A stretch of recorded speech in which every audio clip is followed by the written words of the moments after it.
ప్రస్తుతం నేను అంబర్పేట కాన్స్టిట్యున్సీ దగ్గర ఉన్న గోల్నాక ఏరియాలో ఉన్న. నా పక్కనే చూస్తున్నారు కదా, ఇక్కడ మూసీ నది, మూసీ రివర్ అయితే పక్కన ఉన్న ఆ మూసీ నది చూస్తున్నారు. మన అటు సైడ్ రిటైనింగ్ వాల్ ఉంది, ఇటు సైడ్ అయితే లేదు. అంటే ఆ మూసీ పారుతున్న దాని నుంచి వెళ్ళి 50 మీటర్స్ అని ఇప్పుడు అంటున్నారు.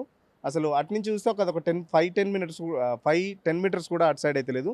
ఇటు సైడ్ మాత్రం ప్లేస్ బాగానే ఉంది. ఇప్పుడు నేనున్న ఇల్లు కూడా మూసీని ఆనుకొని ఉంది. ఇటు సైడ్ రిటర్నింగ్ వాల్ లేదు. సో ఇక్కడ ప్రజలు చెప్తున్నది అంటే, మూసీని డెవలప్ చేయాలనుకుంటే ఫస్ట్ ఉన్నదంతా క్లీన్ చేయండి. ఉన్నదంతా క్లీన్ చేసి అటో కూడా ఇటో కూడా కట్టుకుంటే అయిపోతుంది. మమ్మల్ని అంతా ఇంత కూల్చి మమ్మల్ని ఇబ్బంది పెట్టి మాకు డబుల్ బెడ్రూమ్లు ఇవ్వాల్సిన అవసరం లేదు. ముఖ్యమంత్రి రేవంత్ రెడ్డి ఇప్పటికైనా ఈ నిర్ణయం మార్చుకోవాలని చెప్పేసి ప్రజలైతే కోరుకుంటారు. చూస్తున్నాం కదా, మూసీలో అయితే ఎక్కడికక్కడ చెత్త పేరుకుంటారు. ప్రజలు కూడా డిమాండ్ చేసేది ఏంటంటే, ఫస్ట్ ఆ చెత్త క్లీన్ చేయండి. చెత్త క్లీన్ చేసి మొత్తం ఎక్కడి వరకు ఉన్నదో అక్కడి వరకు, సరే దాన్ని ఆనుకొని ఎవరైతే గుడిసెలు వేసుకున్నారో వాళ్ళని తీసేసి వాళ్ళకి డబుల్ బెడ్రూమ్లు ఇవ్వండి. కానీ మేము 60 గజాలు, 100 గజాలు, ఎప్పుడో 30 ఏళ్ళ కింద, 40 ఏళ్ళ కింద పైసలు వేసుకొని కట్టుకొని, అప్పులు తీసుకొచ్చి కట్టుకొని, మిత్తిలకు తీసుకొని వచ్చి కట్టుకున్నది మమ్మల్ని డిస్టర్బ్ చేయొద్దు, మా ఇల్లు కూల్చి మాకు డబుల్ బెడ్రూమ్ ఇవ్వాల్సిన అవసరం లేదని చెప్పేసి అయితే ఇక్కడ చాలామంది చెప్తున్నారు. ఇది రామాందాపూర్ కానీ, గోల్నాక, అంబర్పేట, ఈ చుట్టుపక్కల ఉన్న మూసీని ఆనుకుని ఉన్న బస్తీలన్నీ మొత్తం ఇప్పుడు వాళ్ళకి సంబంధించి ఆ బస్తీ బాట కూడా పడతడం జరుగుతుంది. ఆ బీఆర్ఎస్ భరోసా అని చెప్పేసి నిన్నటి నుంచి ఒక పక్కన హరీష్ రావు, మరో పక్కన కేటీఆర్ కూడా ఎక్కడైతే మూసీ పరివాహక ప్రాంత కాలనీలకు సంబంధించి మీటింగ్లు పెట్టి ఎక్కడికక్కడ ఎమ్మెల్యేలు, ఆ లోకల్ ఎమ్మెల్యేలు అంతా మీటింగ్ పెట్టి వాళ్ళకు ఒక భరోసా కల్పించే ప్రయత్నం కూడా బీఆర్ఎస్ చేస్తుంది. చూస్తున్నాం కదా, అసలు ఇంతవరకు ఈ ప్రాజెక్టుకి సంబంధించి డీటెయిల్ ప్రాజెక్ట్ రిపోర్ట్ లేదు. 1,50,000 కోట్లు దోచుకోవడానికే రేవంత్ రెడ్డి తీసుకొచ్చాడని చెప్పేసి ప్రతిపక్షాలు పక్కన కేటీఆర్ కానీ, లేకపోతే ఇప్పటికే హరీష్ మండిపడుతున్న పరిస్థితి చూస్తున్నాం. అసలు డిపిఆర్ లేనిది అసలు నువ్వేం చేద్దాం అనుకుంటాను? 1,50,000 కోట్లు పెడితే ఎంత వస్తాయి? మేము ఒక ప్రాజెక్టు కట్టినాం, దానికి సంబంధించి దానికి లాభాలు ఉంటాయి. ఇప్పుడు ఈ ప్రాజెక్టు వల్ల ఏం లాభాలు ఉన్నాయి, దేనికి ఈ ప్రాజెక్టు కడుతున్నాం అని చెప్పేసి ముఖ్యమంత్రిని ప్రశ్నిస్తున్న పరిస్థితి ప్రతిపక్షాలు కూడా.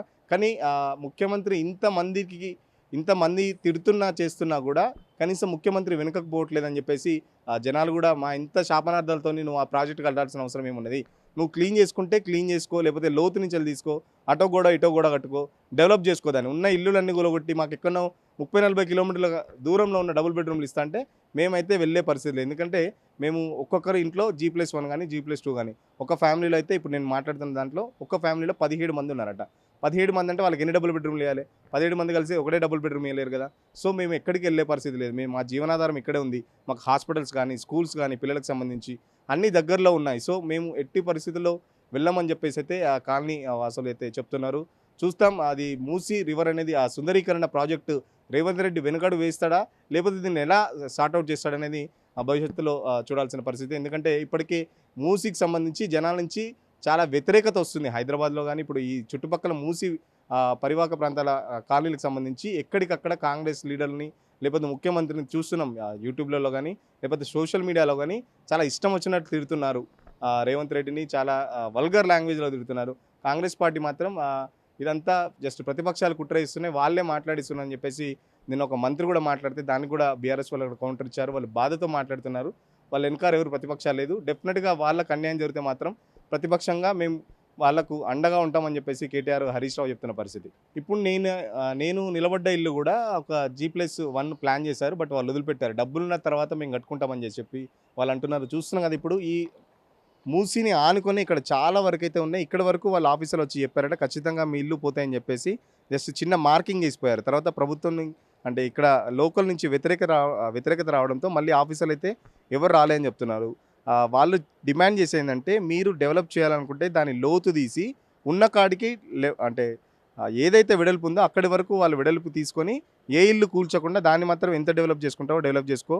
మేము మూసీ సుందరీకరణకు మేము ఎలాంటి అడ్డు చెప్పట్లేదు. బట్ మా బతుకులు ఆగం చేసి మాత్రం ఆ ప్రాజెక్టు చేపట్టద్దని చెప్పేసి అయితే ఇప్పటికే ప్రజలు చెప్తున్నారు. చూస్తున్నాం కదా, ఎక్కడికక్కడ ప్లాస్టిక్ కానీ, ఆ చెత్త కానీ మొత్తం దాంట్లో పడేస్తున్నారు. సో అది పడేయకుండా మీరు ఎలాంటి చర్యలైనా చేపట్టండి, లేకపోతే దాని క్లీనింగ్ సంబంధించి ఎలాంటి చర్యలైనా చేపట్టండి. బట్ మా ఇల్లును మాత్రం మా జోలికి రావద్దని చెప్పేసి తెగేసి చెప్తున్న పరిస్థితి. చూద్దాం అసలు మూసీ సుందరీకరణ రేవంత్ రెడ్డి భవిష్యత్తులో చేస్తాడా, చేయడా, లేకపోతే ఈ జనాలకు సంబంధించి జనాల విజ్ఞప్తులకు ఏమైనా తలొగ్గి దీన్ని ఏమైనా ప్రాజెక్ట్ని ఏమన్నా వేరే రకంగా చేస్తారా అనేది అయితే భవిష్యత్తులో తేలనుంది. కెమెరా పర్సన్ రాజుతో సురేష్, సిగ్నల్ టీవీ, హైదరాబాద్.